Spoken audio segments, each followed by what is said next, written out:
తండ్రి ఆశీర్వాదం పొందిన వారలారా, లోకము పుట్టినది మొదలు మీ కొరకు సిద్ధపరచిన రాజ్యమును స్వతంత్రించగలరు. ఒకరు పాటలు పాడడానికి, ఇప్పుడు పిల్లలందరూ కూడా ఇక్కడ నిలువబడి పాటలు పాడారు. మరికొంతమంది చర్చి ఆవరణం శుద్ధి చేయటానికి, మరికొంతమంది అధికారము కొన్ని ఆజ్ఞా సూత్రాలు చెప్పేవారుగా, మరికొంతమంది బట్వాడా చేసేవారు పంచేవారుగా, మరికొంతమంది వంటలు చేసేవారుగా, మరికొంతమంది వాక్యం చెప్పేవారుగా, ఇలా రకరకాలైనటువంటి పరిచర్య దేవుడు సంఘంలో ఉంచాడు. ఈరోజు ప్రపంచ పరిపాలన ఇక్కడి నుంచే ఇలాగే ఇదే సూత్రాలపై ఆధారపడి జరుగుతా ఉంది. హల్లెలూయా. ఈ రోజు ప్రపంచ పరిపాలన దేవుడు ఆజ్ఞాపించిన విధి విధానాలను బట్టి నడుస్తా ఉంది. మనందరికీ తెలుసు, ఇప్పుడు భారతదేశంలో కాన్స్టిట్యూషన్ ప్రపంచంలో నెంబర్ 1 ఒకటే మన రాజ్యాంగం. అది దేని మీద ఆధారపడి ఉంది అని అంటే పరిశుద్ధ గ్రంథం మీద ఆధారపడి ఉంది. దైవికంగా బైబిల్ గ్రంథం ఎంత నీతి నైతిక విలువలతో రాజ్యాంగం రాపించింది. ఇక్కడున్న సత్యాలు అవంతా కూడా. కనుక మన దేవుడు పరిపాలన చేయటానికి, ఆ పరిపాలనలో పాల్గొనేటటువంటి తన బిడ్డలందరికీ ఆయన వివేక బుద్ధి జ్ఞాన బలం ఇచ్చి పరిచర్య ధర్మం జరిగిస్తా ఉన్నాడు ఆయన. హల్లెలూయా. అందుకే రాజ్యము దేవునిది, బలము దేవునిది అని ప్రార్థన నేర్పించాడు ఆయన. బలము రాజ్యము శక్తి ఆయనది అని, చట్టం ఆయనది, అధికారం ఆయనది అని ఆయన మనకు చెప్పాడు. రోమాపత్రిక 13:1-2 వచనంలో అధికారం అంతా ఆయనదే అని వ్రాయబడింది. సర్వాధికారాలు ఆయనది. ప్రకటన గ్రంథం 1వ అధ్యాయంలో కూడా మనం చదువుతాం సర్వాధికారుడని ఆయన. హల్లెలూయా. కనుక ఈ సందర్భంలో మనం జ్ఞాపకం చేసుకుందాము, పరిచర్య ధర్మం. సంఘములో పరిచర్య ధర్మం జరగడానికి ఎట్లా, లోకంలో ఉన్న ప్రజలందరూ కూడాను ఎలా జీవిస్తున్నారంటే సంఘ జీవనము జీవిస్తా ఉన్నారు. సంఘం అంటే ఏంటి అని అంటే కొంతమంది కలిసి సామూహికంగా ఏర్పడేదాన్నే సంఘము అన్న. సంఘము అంటే లైక్ మైండ్ పీపుల్ అంతా కూడా ఒకేలాంటి మనసు కలిగిన వారందరూ కూడాను ఒక చోట కూడుకుంటారు. సంఘం అంటే ప్రజల యొక్క సమూహమే. ఒక జీవిత విధానము మరి ఒక జీవిత విధానము విడివిడిగా ఉండదు. ఒక జీవిత విధానము ఇంకొక జీవిత విధానము వేరువేరుగా ఉండదు. కానీ ఒక జీవిత విధానము ఇంకొక జీవిత విధానం రెండు కూడాను కలిసి జీవించాలి. ఒకరి యొక్క ఆశయ ఉద్దేశాలు ఇంకొకరి యొక్క ఆశయ ఉద్దేశాలు ఈ సేమ్ లైక్ మైండ్ పీపుల్ అయినప్పుడు, వారి ఉద్దేశాలు వీరి ఉద్దేశాలు ఒకటి అయినప్పుడు వాళ్ళందరూ కూడా ఒక దగ్గర గ్యాదర్ అవుతారు. మీ ఆలోచన విధానము ఒకటి కావాలి అంటే మనమందరం కూడాను ఈ విధానానికి లోబడితే మనమందరం కూడా దేవుని యొక్క సంఘముగా పిలువబడదాం. హల్లెలూయా. సో మీకెన్నైనా ఆలోచన ఉండొచ్చు, కానీ ఈ ఆలోచనలన్నిటికీ మూల కారకుడు అంటే దేవుడు. ఆయన ఆలోచన కర్త. ఆయన నీ కుటుంబాన్ని నడిపించేవాడు, ఈ సంఘం అనే సమాజాన్ని నడిపించేవాడు, ఈ సొసైటీ అనే సంఘం అనేటటువంటి ప్రపంచాన్ని నడిపించే దేవుడు, ఈ మన సంఘాన్ని నడిపించేవాడు కూడా ఆయనే. మనము నిమిత్త మాత్రులము. హల్లెలూయా. కనుక మనందరి యొక్క ఆవభావాలంతా కూడాను వేరు అయినా గాని, జీవన వృత్తులు వేరు కావచ్చు, కానీ ఆలోచన విధానం అంతా, దేవుని కొలిచే విధానం అంతా కూడాను ఒకటే అవ్వడం బట్టే మనమందరం కూడా ఇక్కడ క్రీస్తు బిడ్డలంగా సంఘముగా ఏర్పడ్డాము. తర్వాత మనందరి యొక్క ఆశయ ఉద్దేశాలు ఎలా ఉండాలంటే పరస్పర విధి నిర్వహణలు, ఒకరినొకరు సహకారం చేసుకోవాలి. పరస్పర విధి నిర్వహణలు మనము ఒకరినొకరు సహకారం చేసుకోవాలి. గలాతీ పుస్తకంలో 6వ అధ్యాయం 10వ వచనంలో ఈ మాట మనకు కనిపిస్తా ఉంది. ఈ రోజు మనం చదువుకున్నటువంటి 1 కొరింథీ 12వ అధ్యాయం 5-7 వచనాలు, 12 నుంచి 28 వచనాలు, ఇవంతా కూడా సంఘీభావం తెలియజేసే ఉద్దేశాలు. పరస్పర విధి నిర్వహణలన్నీ కూడాను సంబంధ బాంధవ్యం కలిగి ఉండాలి. వడ్రంగి ఓడితో నాకేంటి పని అని మనం ఎవరైనా చెప్పగలుగుతామా? కంసాలోడితే నాకేం పని లేదు అని చెప్పగలుగుతామా? సరే, వైశ్యుడు కిరాణా స్టోర్ రోడ్తో నీ ఊసు నాకు లేదు అని చెప్పగలుగుతామా? అలా రకరకాల వ్యాపారాలు చేసుకున్న వారందరితో కూడాను మనం అందరం కూడా అనుసంధానమై ఉండాలి. అదే ప్రపంచ సంఘ జీవనం. 2014 తర్వాత భారతదేశంలో అంత మారిపోయిన సిచ్యువేషన్. తెలంగాణలో కానీ లేకుంటే ఆంధ్రప్రదేశ్లో కానీ ఉన్నటువంటి కోమటోళ్ళు ఎవరు కనిపించరు. తెలంగాణలో కూడా కోమటోళ్ళు నీకు ఎవరు కనిపించరు. నువ్వేది ఎక్కడ కొనడానికి వెళ్తే ఎవరు కనిపిస్తారు? మార్వాడీస్ కనిపిస్తారు. వాళ్ళ సంఘీభావం ఎలా ఉంది అని అంటే ఎక్కడో వాళ్ళు ఉన్నారు, బీహార్ నుండి ఉత్తరప్రదేశ్ నుండి ఆయా ప్రదేశాల నుండి వాళ్ళు ఏకదం ఆయా చోట అన్ని వైపులు చెదిరిపోయి వాళ్ళు ఎలా అంటే, ఒక వ్యక్తి ఉన్నాడంటే కొత్తగా పెళ్ళి అయ్యాడు, ఏం పని చేస్తున్నారా? ఏం లేదు, వ్యాపారం చేయి 10 లక్షలు తీసుకెళ్ళి అని అంటారు వాళ్ళు. ఆ సంఘీభావం వాళ్ళ దగ్గర ఉంది. అందుకే భారతదేశంలో ముందున్నటువంటి మనము వెనకడుగేస్తా ఉన్నాము.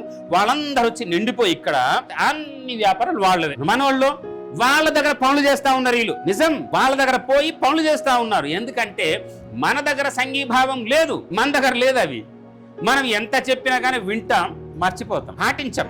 మనం చేస్తున్న విధి నిర్వహణలంతా కూడాను ఒకరినొకరు దోహదపడాలి, ఒకరినొకరు సంఘీభావం తెలుపుకొని దాన్ని మనం ఎంకరేజ్ చేయాలి. లేకుంటే ఏం లేదు. 10 రూపాయలు కలిగి ఉన్నాడు ఆయన, 10 రూపాయలతో ఆయన చేస్తా ఉన్నాడు, దానికి ఇంకొక 10 రూపాయలు మనం కలిపితే కనుక ఆయన ఇంకా ఎక్కువ చేసుకుంటాడు. పర్యవేక్షణ కూడా అవసరమే. వాళ్ళు అట్లాగా మరి వారి యొక్క సంఘాలను విస్తృతం చేసుకుంటున్నారు. ఈరోజు సంఘం అనేటటువంటి ఉద్భావన బైబిల్ గ్రంథం నుంచి పుట్టింది. దేవుడు ఏర్పాటు చేస్తే మనమేమో వెనుక్కున్నాము, లోకమేమో ముందుంది. మనం వెనుక్కున్నాము, లోకం ముందుంది. కనుక ఏది ఏమైనా కానీ మనం కాస్త జ్ఞాపకం చేసుకుందాము. పరిచర్య ధర్మము జరగడానికి పరస్పర సహకారం మనకు అవసరం ఉంది. సురేష్ పాస్టర్ గారే కేవలం పరిచర్య చేస్తారంటే లేదు. అందరూ ఉంటేనే పరిచర్య ధర్మం అనేది, ఒకరినొకరు సహకారం చేసుకుంటేనే ముందుకు సాగుతాం. గొప్ప ఉద్యమం కూడా వస్తుంది. ఒకరోజు స్వామి బ్రదర్కి బాగాలేదు, చాలా సీరియస్ అయిపోయాడు. వరుసగా 3 రోజులు 4 రోజులు వెళ్ళాం. ఏం బ్రదర్, రచితం బ్రదర్ ఇక్కడ ఉన్నారు. అలా వెళ్ళి మనం అందరికి కలిసి ప్రార్థన చేస్తే మన ప్రార్థనకు దేవుడు జవాబిచ్చి అతనికి కంప్లీట్గా ఆరోగ్యం ఇచ్చేశాడు దేవుడు. వాళ్ళు సంతోషించారు. కలిసికట్టుగా మనం ఒకరినొకరు పరస్పరం మనం సహకారులుగా ముందుకు వెళ్తా ఉంటే దేవుని యొక్క మహిమ ఎక్కువ అవుతుంది. ఆ రోజు ఆది అపోస్తుల సంఘము ఆ విధంగా వాళ్ళు వర్ధిల్లారు. పరిచర్య ధర్మము జరగడానికి కామన్ గా మనము సంఘము అభివృద్ధి కొరకు మనము పరస్పరము ఈ విధంగా దోహదపడాలి.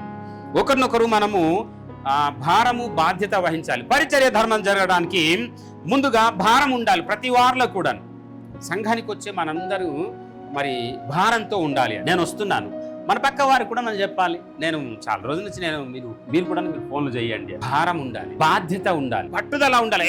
ఖచ్చితంగా వెళ్తాను అని అనుకుంటే ఖచ్చితంగా మనం వెళ్ళగలుగుతాం. దేవుని యొక్క అంటే అలా అనుకోవడంలో విశ్వాసం చాటుకోవడం ఎంత గొప్ప. ముందున్న సవాళ్ళైనా అది ఆవిరైపోదు. ఒకసారి చిన్న బాబు వాళ్ళ డాడీ ఒక మంచి వెహికల్ వ్యాన్లో ప్రయాణం చేస్తూ ఉన్నాడు. ఆకస్మికంగా అది ఆగిపోయింది. ఏంది ఆగిపోయిందని చూస్తే టైర్ ఏదో ఖరాబ్ అయింది. లోపలికి వెళ్ళి ఇలా పడుకోగానే జాకి జారిపోయి అతని గుండె మీద పడిపోయింది. జాకి జారిపోయి అతని గుండె మీద పడిపోతే అతను ఇంకా లేవలేని పరిస్థితి, ఊపిరి ఆడట్లేదు. ఆ పరిస్థితిలో కొడుకు చూశాడు.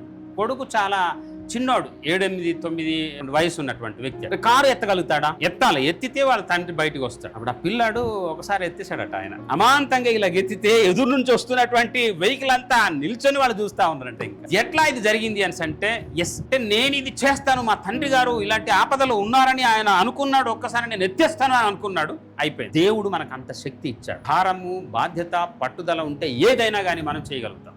మన సంఘాన్ని అలాగే మనము పైకెత్తగలుగుతాం, లిఫ్ట్ చేయగలుగుతాం. కనుక సంఘమా, తర్వాత సంఘంలో మనం అందరం ఎలా ఉండాలంటే ఒకరి కష్ట సుఖాల్లో పాలు పంపులు పొందాలి. పౌలు గారు అన్నారు, నేను ఏడ్చే వారితో ఏడుస్తాను, తర్వాత నవ్వే వారితో నవ్వుతాను అని అన్నారు ఆయన. అందరి క్షేమం కొరకు మనము పాటుపడాలి, పట్టుదల కలిగి ఉండాలి.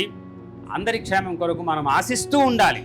అదే నీ యొక్క ఉన్నత స్థానానికి దేవుడు నడిపిస్తాడు. ఎవరెట్లా పోతే నాకేందిలే, వాళ్ళు చూసుకుంటారులే, పాస్టర్ అన్న ఉన్నాడు ఆయన చూసుకుంటాడులే అని అనుకుంటే కుదరదు. అందరికి కూడాను ఆ భారం, ఆ బాధ్యత, ఆ పట్టుదల, వాళ్ళ యొక్క క్షేమం కోరేటటువంటి మనస్సు మనకుండాలి. హల్లెలూయా. కనుక ఇది సంఘ జీవనం.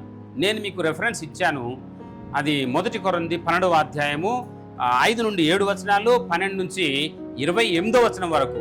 మీరు అందులో ఉన్నాయి ఈ సత్యాలన్నీ కూడా అందులో నిబిడమై ఉన్నాయి, నిక్షిప్తమై ఉన్నాయి. సంఘ పరిచర్య ధర్మము జరగడానికి ఏంటంటే సహవాసం మానకుండా ఉండాలి. మీ సొంత పనులు 6 దినాలు చేసుకోండి. దేవుడు చెప్పాడు విశ్రాంతి దినాన్ని నువ్వు పాటించాలి ఖచ్చితంగా అని. అది దేవునికి ప్రత్యేకమైన దినం, దేవుణ్ణి ఆరాధన చేసే దినం. మీరు 6 దినాలు ఎన్నైనా పనులు చేసుకోండి, కానీ 7వ దినాన ఖచ్చితంగా నువ్వు దేవుని సన్నిధికి రావాలి. ఎందుకంటే తండ్రి దేవుడు సమస్తాన్ని సృజించి 6 దినాలు పనిచేసి 7వ దినాన విశ్రమించి ఆ 6 దినాల పని అంతటిని కూడాను ఆయన ఆశీర్వాదం ఇచ్చాడు. మన జీవితాల్లో కూడాను మనం ఈ విధంగానే 6 దినాలు పనిచేసి 7వ దినాన ప్రభు యొక్క సన్నిధికి వస్తే మనకు కావలసినటువంటి ఆశీర్వాదాన్ని సమృద్ధిగా దేవుడు మనకు అనుగ్రహిస్తాడు. హల్లెలూయా. దేవుని సన్నిధికి వచ్చుట ద్వారా ఈ 6 దినాల పని అంతటిని కూడా దేవుడు డబుల్ చేస్తాడు. ఇంకా అత్యధికమైన ఆశీర్వాదాలు కలుగుతాయి. అందరి క్షేమం కొరకు మనము పాటుపడాలి, మనస్సులో ఉంచాలి. అలా మనము ఒకరినొకరు ఉజ్జీవంలోకి నడిపించుకోవాలి. ఒకరినొకరు సహకారులుగా మనము జీవించాల్సింది. అదే సంఘ జీవనం, అదే సంఘ జీవనం. తర్వాత అది చాలా ప్రాముఖ్యమైనటువంటి ఇంకొక 3 విషయాలు ఉన్నాయి. నేను చెప్పాను మీకు, భారం ఉండాలి, బాధ్యత ఉండాలి, పట్టుదల ఉండాలి, అందరి క్షేమం కొరకు మనం పాటుపడాలి. తర్వాత సహవాసానికి మానకుండగా ఉండాలి. సమాజము సహవాసం మానకుండగా ఉండాలని హెబ్రీ పత్రికలో మరి పౌలు ద్వారా దేవుడు మాటిచ్చాడు. తర్వాత ఇంకా మనము జ్ఞాపం చేసుకున్నట్లయితే చాలా ముఖ్యమైన 3 విషయాలు. అందులో ఏంటంటే సమయము కేటాయించాలి. ఏమండి? భారం ఉండాలి, బాధ్యత ఉండాలి, పట్టుదల ఉండాలి, అందరి క్షేమం కొరకు ఉండాలి. తర్వాత సహవాసం మానకుండగా ఉండాలి. ఎన్నైనా కానీ 6 దినాలు పని చేసుకో, 7వ దినాన్ని నువ్వు ప్రభు యొక్క సన్నిధానంలో ఉండాలి. ఇది నిన్ను ఉన్నత స్థాయికి నడిపిస్తారు. ఈ 5తో పాటు ఇంకొక 3 ఉన్నాయి. అదేంటంటే సమయం కేటాయించాలి. సమయం కేటాయిస్తే మనకు ఉచ్చస్థానం దొరుకుతుంది. మీకు నేను చాలా సందర్భాల్లో చెప్పాను ఈ మాట. ఆయన ఇంకొక మారు మనం జ్ఞాపం చేసుకుందాము. యెషయా గ్రంథము 58వ అధ్యాయము 13-14 వచనం ఖచ్చితంగా మళ్ళీ చదువుదాం. హల్లెలూయా. యెషయా గ్రంథము 58వ అధ్యాయము 13-14 వచనాలు. నన్ను సేవించడానికి వస్తే, నన్ను ఆరాధన చేయడానికి వస్తే నీకు ఉన్నత స్థానం ఇస్తాను అన్నాడు దేవుడు. తర్వాత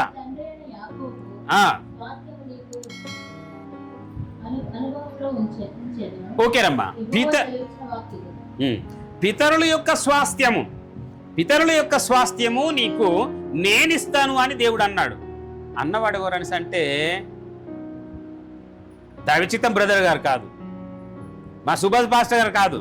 ఎవరన్నారంటే దేవుడు అన్నాడు అన్నమాట. ఎవరన్నారు? దేవుడు అన్నాడు అన్నమాట. మీ పితరుల యొక్క స్వాస్థ్యం మీకు ఇస్తాను, జ్యేష్ఠుల యొక్క హక్కు ఆశీర్వాదం మీకు ఇస్తాను అని దేవుడు అన్నాడు.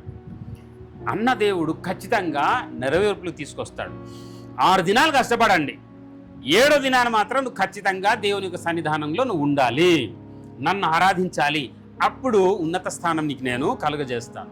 అంతేకాకుండా పితరుల యొక్క స్వాస్థ్యం నీకు ఇస్తాను అని అన్నాడు. తర్వాత నువ్వు దేవుని యొక్క నీతి, దేవుని యొక్క రాజ్యం నువ్వు కలిగి ఉన్నట్టయితే నీకు కావాల్సింది కూడా దేవుడు ఏర్పాటు చేస్తానని కూడా దేవుడు అన్నాడు. ఇది చాలా ఫెమిలియర్ లేఖన భాగాలు, మీ అందరికీ తెలుసు. మత్తయి సువార్త 6వ అధ్యాయము చిట్ట చివరి 33వ వచనం. కనుక సంఘ పరిచర్య ధర్మము జరగాలంటే ఏ ఒక్క రాకపోయినా గానీ వాళ్ళపైనే మన దృష్టి అంతా ఉంటది. ఏం జరిగింది, ఏమైంది. మనం ఈ విధంగా కూడుకున్న ద్వారా మనకు దైవికమైన ఆశీర్వాదాలు ఉన్నాయి. చదవమ్మ. మొదట మీరు ఆయన నీతి రాజ్యాన్ని కలిగి ఉండండి. అప్పుడు మీకు ఏం కావాలో అవి అనుగ్రహించువాడు దేవుడు. సహవాసం పరిచర్య ధర్మం నడపబట్టానికి మనము పిలువబడ్డాం. మీరు, నేను, మనమందరం కూడాను పరిచర్యలో ఉన్నాం. దేవుని సేవించే పరిచర్యలో మనం ఉన్నాం. సంతోషించండి.